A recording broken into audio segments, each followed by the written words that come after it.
नमस्कार, आप सभी का स्वागत है इंडिया डेली लाइव पर और आपके साथ मैं हूं आंचल श्रीवास्तव। यूपी की बुलेटिन शुरुआत करने से पहले आपको बड़ी खबर के साथ रूबरू करवाते हैं। पीएम का हेलीकॉप्टर ताहिरपुर में नहीं हुआ लैंड, इस वक्त की बड़ी खबर सामने आ रही है। कम दृश्यता के कारण हेलीपैड नहीं था सुरक्षित। पायलट ने सुरक्षित लैंडिंग का प्रयास किया था लेकिन लैंडिंग हो नहीं पाई। पीएम कोलकाता हवाई अड्डे पर लौटे। राष्ट्रीय राजमार्ग परियोजना का उद्घाटन स्थगित हो गया है, ये बड़ी खबर हम आपको बता रहे हैं। पीएम कोलकाता हवाई अड्डे से लौट आए हैं। राष्ट्रीय राजमार्ग परियोजना का उद्घाटन जो है स्थगित कर दिया गया है। पीएम का हेलीकॉप्टर ताहिरपुर में नहीं लैंड हो सका। कम दृश्यता के कारण हेलीपैड नहीं था सुरक्षित, जिसकी वजह से पायलट ने सुरक्षित लैंडिंग की वजह से इसको स्थगित कर दिया है और आज लैंड नहीं हो पाया है। पीएम कोलकाता हवाई अड्डे पर लौट आए हैं, ये बड़ी खबर हम आपको बता रहे हैं।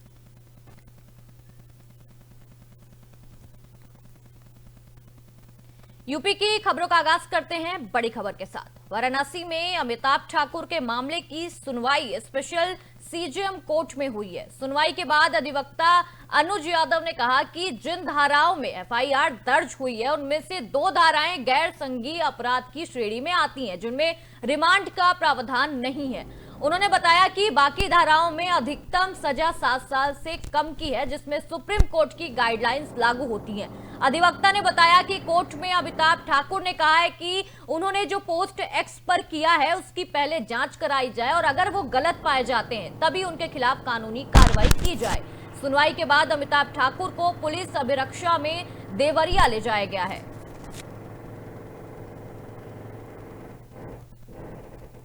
उसमें 2 जो सेक्शन लगे हुए थे 253 और 252 सब क्लास 2, उसमें ये समरी ट्रायल है, असंज्ञेय अपराध है, इसमें एफआईआर नहीं हो सकता है। जो बाकी रेस्ट ऑफ सेक्शन है उसमें 3 साल की सजा है, उसमें रिमांड नहीं हो सकता, उसमें अपोज किया गया है। ऑनरेबल सुप्रीम कोर्ट की विधि व्यवस्थाएं दी गई है और बाकी न्यायालय जो ऑर्डर करे। कोर्ट में उन्होंने अपनी बात कही कि एफआईआर जिन चीजों को मैंने पोस्ट किया उसकी इंक्वायरी अभी पेंडिंग है। अगर इंक्वायरी में ये साबित हो जाता कि हमने जो पोस्ट किया वो फर्जी है, फैब्रिकेटेड है, तब हमारे ऊपर एफआईआर होना चाहिए था, तब मुझे गिल्ट के कटघरे में खड़ा करना चाहिए था। उसमें कासगंज जनपद में थाना पटियाली पुलिस और एसओजी सर्विलांस टीम की संयुक्त कार्रवाई में पेट्रोल पंप लूट के 4 शातिर लुटेरों को मुठभेड़ के बाद गिरफ्तार कर लिया गया है। दरियागंज रोड पर चेकिंग के दौरान संदिग्ध कार सवार बदमाशों ने पुलिस पर फायरिंग कर दी। जवाबी कार्रवाई में अनिल उर्फ राहुल के पैर में गोली लगी, जिसे इलाज के लिए अस्पताल भेजा गया है। उसके 3 साथी रोहित यादव, अनुराग यादव और वितिन ठाकुर को मौके से दबोच लिया गया है। पुलिस ने आरोपियों के कब्जे से 2 तमंचे, कारतूस, लूट के 4000 रुपए और एक अर्टिका कार और लैपटॉप और मोबाइल फोन भी बरामद किया है। पुलिस आगे की कार्रवाई में जुटी हुई है।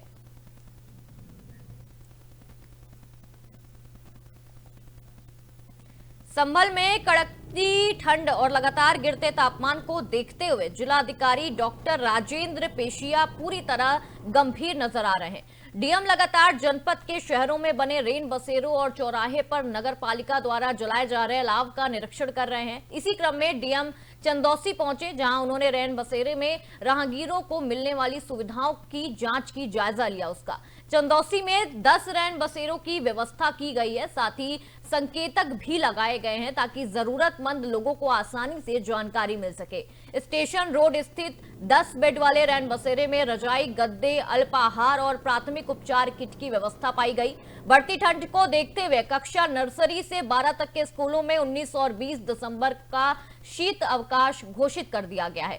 वहीं कोहरे के कारण सड़क हादसे से बचाव के लिए वाहनों पर रिफ्लेक्टर लगाने के निर्देश भी जारी कर दिए गए हैं।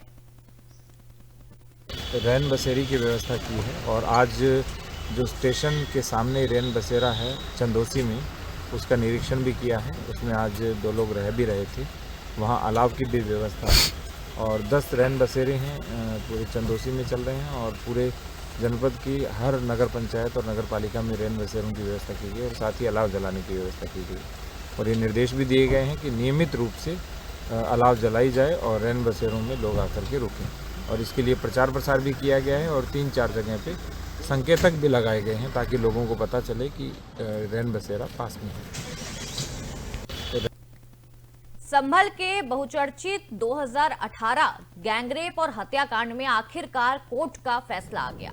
राजपुरा थाना क्षेत्र के गांव पाठकपुर में महिला के साथ गैंगरेप कर उसे जिंदा जलाकर मारने के मामले में जिला जज न्यायालय ने आरोपियों को आजीवन कारावास की सजा सुना दी है।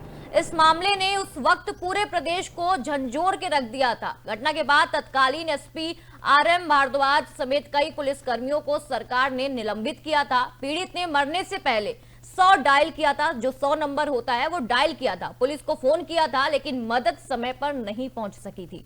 पीड़ित ने मरने से पहले अपने मौसेरे भाई को पूरी घटना की जानकारी दी थी, जिसे अहम सबूत माना गया था। करीब 7 साल पहले आए इस फैसले से पीड़ित परिवार को न्याय मिला है। इसमें जो है अलग अलग धाराओं के लिए अलग अलग जो है सजा की गई है। इसमें धारा 147 के लिए 2,000 रुपये जुर्माना, 1 साल की सजा, और धारा 148 में 2,000 रुपये की सजा, 2 वर्ष का कारावास, और धारा 234 में जो 4 वर्ष की कारावास, 4 हज़ार रुपये जुर्माना, 302 149 में आजीवन कारावास, 50 हज़ार रुपये जुर्माना, और 376 डी में कठोर कारावास आजीवन और 50 हज़ार रुपये का जुर्माना किया गया। कुल 1,12,12,000 रुपये का जुर्माना प्रत्येक मुलजिम पर आजीवन कारावास के रूप में किया गया है। इसमें जो है अलग अलग धाराओं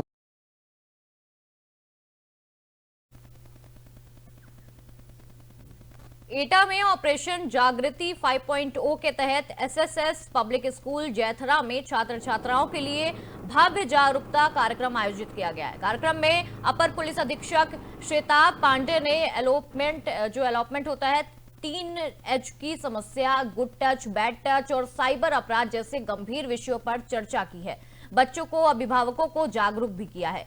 नुक्कड़ नाटक के जरिए किशोरावस्था में होने वाली समस्याओं, सामाजिक सुरक्षा और बहकावे से बचने का सशक्त संदेश दिया गया। इसी क्रम में बाइटलैंड पब्लिक स्कूल निधौली खुर्द में भी युवाओं को प्रेम संबंधों में पलायन, साइबर पुलिंग और सुरक्षा विषयों पर जानकारी दी गई है। कार्यक्रम में सीओ सटीक कृतिका सिंह ने नशा मुक्ति, महिला सुरक्षा, चाइल्ड लाइन होती है और साइबर हेल्पलाइन सहित सरकारी हेल्पलाइन नंबरों की जानकारी भी साझा की है।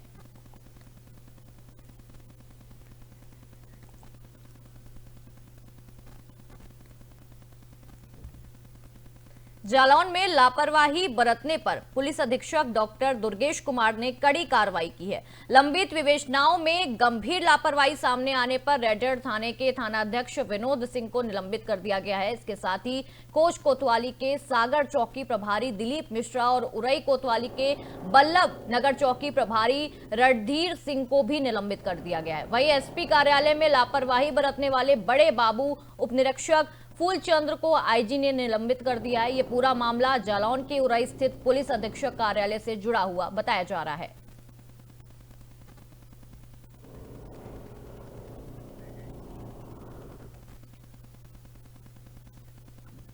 वाराणसी के चितईपुर थाना क्षेत्र में पुलिस को बड़ी सफलता मिली है। थाना चितईपुर पुलिस ने महिहान बस्ती से अंकित पांडे उर्फ डोलू को गिरफ्तार किया है। उसके कब्जे से 21 चोरी की साइकिलें बरामद की हैं। अभियुक्त पहले भी जेल जा चुका है और नशे का आदी बताया जा रहा है।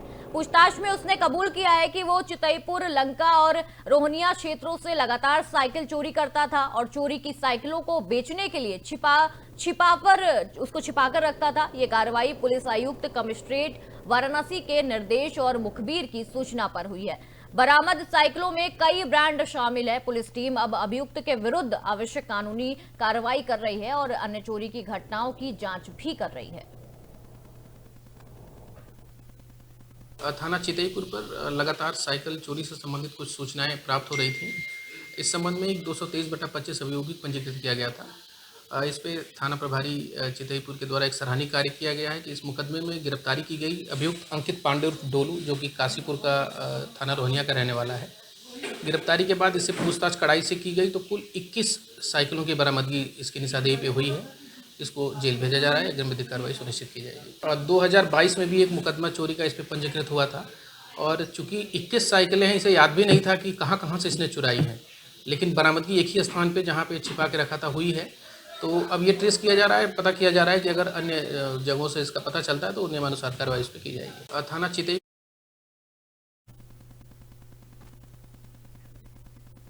जालौन में एटा थाना में तैनात दरोगा नरेंद्र कुमार को पीड़ित महिलाओं से व्हाट्सएप चैट करने के मामले में निलंबित कर दिया गया है। महिला ने दरोगा पर गंभीर आरोप लगाए हैं। वो पारिवारिक विवाद में समझौता कराने के बहाने दबाव बना रहा था। मामले की जानकारी जब सुनवाई के दौरान महिला ने दी, जिस पर आईजी झांसी आकाश कुलहरी ने तत्काल प्रभाव से कार्रवाई करते हुए दरोगा नरेंद्र कुमार को निलंबित कर दिया है।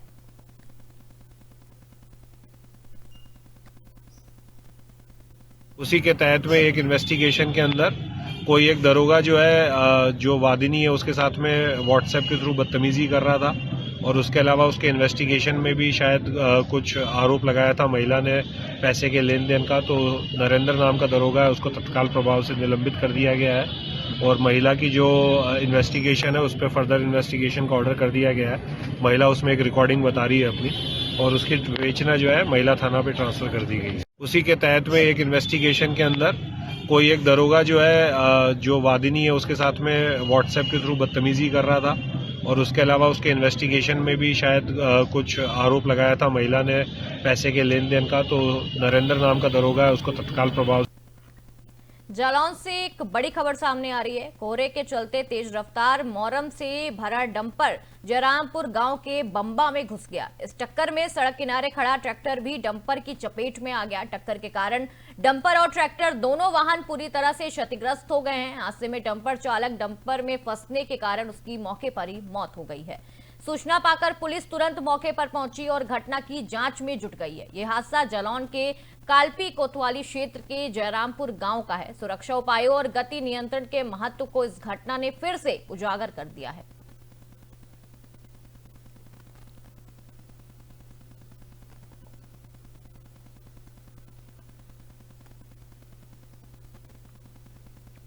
बिजनौर से एक बड़ी खबर सामने आ रही है। कोडेन युक्त सिरप की तस्करी करने वाले गिरोह का भांडाफोड़ हो गया है। पुलिस ने पंजाब के एक सरकारी योग शिक्षक समेत 3 लोगों को गिरफ्तार किया है। आरोप है कि यह गिरोह 50,000 कोडेन युक्त सिरप की तस्करी में शामिल था। थाना कोतवाली शहर पुलिस ने कार्रवाई करते हुए आरोपियों को पकड़ लिया है। पुलिस अन्य आरोपियों की तलाश में जुटी हुई है। ये मामला राज्य में नशीली दवाओं की अवैध गतिविधियों पर कड़ी कार्रवाई का हिस्सा है। जांच जारी है। आरोपी अदालत में पेश किए जाएंगे।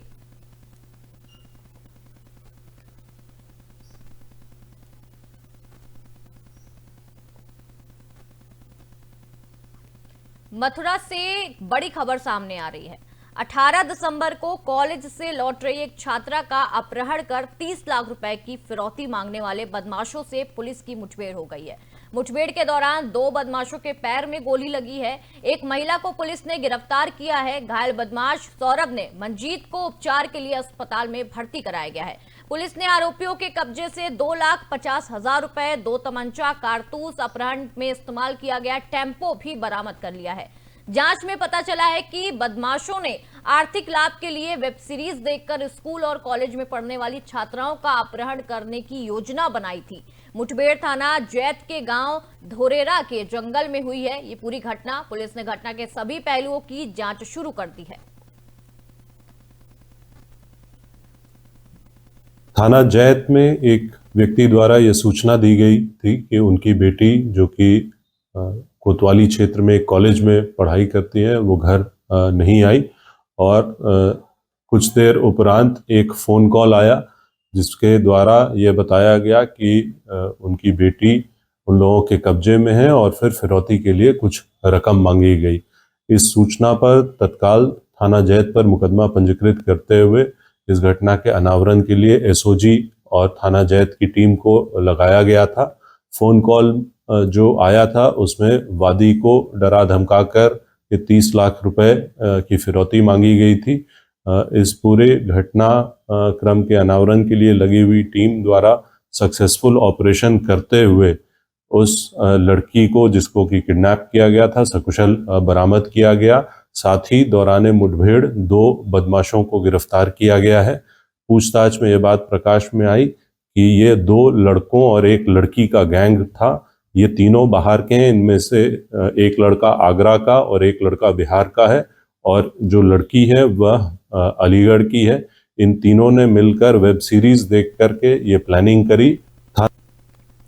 बुलंदशहर से एक बड़ी खबर सामने आ रही है। बुलंदशहर हाईवे पर गाजियाबाद से बनारस जा रहे प्लास्टिक के दरवाजों से लदे ट्रक में अचानक आग लग गई, जिसमें अफरा तफरी मच गई। ट्रक के एक तरफा रुकने के कारण हाईवे पर जाम भी लग गया। मौके पर दमकल विभाग की टीम तुरंत पहुंची और आग पर काबू पाया गया। यह हादसा कोतवाली खुर्जानगर क्षेत्र में NH 34 स्थित बगराई बाईपास के पास हुआ है। राहत की बात यह रही कि आग लगने से किसी के घायल होने की सूचना नहीं मिली। घटना के कारण ट्रैफिक प्रभावित रहा और प्रशासन ने लोगों से मार्ग बदलने की अपील की है।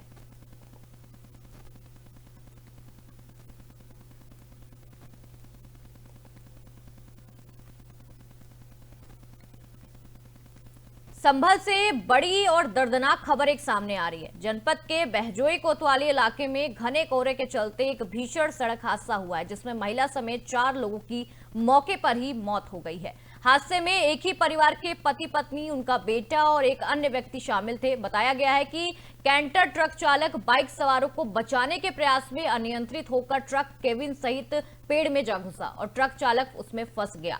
चालक को कड़ी मशक्कत और JCB मशीन की मदद से बाहर निकाला गया। इस हादसे में ट्रक चालक और उसका हेल्पर गंभीर रूप से घायल हुए हैं, जिन्हें जिला अस्पताल में भर्ती कराया गया है। सूचना पाकर स्थानीय पुलिस मौके पर पहुंची और मृतका के शव पोस्टमार्टम के लिए भेज दिए गए हैं।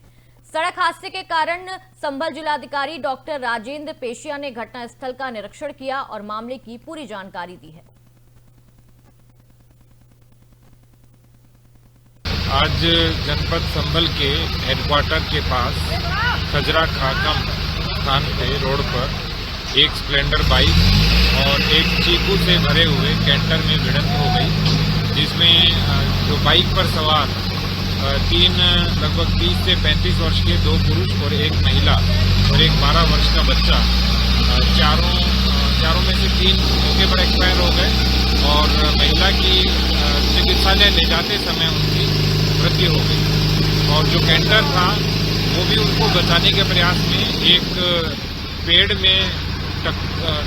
से टकरा गया और उसमें जो उसका खलासी होता है उसको थोड़ी चोटें आई हैं और जो दूसरे ड्राइवर थे वो फंसे हुए थे, उनको अभी निकाला गया लगभग 1.5 से 2 घंटे के बाद। हमारी पुलिस के द्वारा पूर्ण प्रयास किए गए और अभी उन दोनों को CHC में भेज दिया गया है, जहाँ यदि आवश्यकता पड़ेगी तो रेफर होगा, नहीं तो प्राथमिक चिकित्सा उनको अभी दी जा रही है। हमीरपुर जनपद के सुमेरपुर कस्बे से बड़ी खबर सामने आ रही है। महज 36 दिन में रुपए दोगुना करने का लालच देकर एक ठगी का मामला सामने आया है। आरोपी ने ब्लॉक कार्यालय के पास अपना ऑफिस खोलकर लोगों से पैसे जमा कराए और खुद को आयुर्वेदिक डॉक्टर बताकर आयुर्वेदिक रिसर्च के नाम पर निवेश का दावा किया। बताया गया कि उसके पास कोई लाइसेंस या रजिस्ट्रेशन नहीं था। अब तक 3 दर्जन से अधिक लोग इसके झांसे में आकर हजारों रुपए जमा कर चुके हैं। पीड़ितों ने शुक्रवार को मीडिया के सामने आकर विरोध प्रदर्शन किया और अपने पैसे वापस मांगे। आरोपी विनय केसरवानी का दावा है कि उसने लाइसेंस और रजिस्ट्रेशन के लिए आवेदन किया है, जो 15 दिन में मिल जाएगा। मामले के सामने आने के बाद सुमेरपुर में हड़कंप मच गया है और लोग प्रशासन से तुरंत कार्रवाई की मांग कर रहे हैं। ये इधरी हाईवे के किनारे है, किराए पे रेंट पे लिए हुए हैं। इन्होंने कहा कि आप इस पे काम करेंगे, 2 लोगों की टीम बना के, 2 लोगों की अलग टीम होगी, 2 लोगों की अलग टीम होगी। आपकी मशीन आ रही है और आप जो है पैसा जितना भी देंगे, अगर 1000 देंगे तो 2000 मिलेगा 36 दिन में। हमने 20,000 लगाए हुए हैं, 20 के 40 मिलेंगे। तो किस चीज़ की दवाएं बनती हैं यहाँ पे? दवाएं नहीं बनती हैं, ये लोग किसी पे कार्य करते हैं, ये हमको भी नहीं जानकारी है। रजिस्ट्रेशन वगैरह है? इसकी जानकारी नहीं है। अच्छा, डॉक्टर साहब कहाँ के रहने वाले हैं, कुछ जानकारी? प्रतापगढ़। ये है कि बताया गया था कि इन्वेस्टमेंट करोगे कार्यशाला में और कार्य करोगे तो उसमें औषधि बनाई जाएगी, जिससे आपकी सैलरी दी जाएगी डबल करके। किस चीज़ की कार्यशाला है, क्या दवा बनती है यहाँ पे? दवा अभी तो पारे पर काम होना बताया गया था, पारे पर अब ब्रक पर बताया गया था। जैसे कच्चा पारा 50 रुपए ग्राम आता है, उसको शुद्धिकरण करके 7000 तक ग्राम ले जाने के लिए कार्यशाला में ट्रेनिंग दी जाएगी। ये इधरी हाईवे के किनारे। तो ये थी उत्तर प्रदेश की तमाम बड़ी खबरें। खबरों का सिलसिला यूं ही जारी रहेगा। आप देखते रहिए इंडिया डेली लाइव। नमस्कार।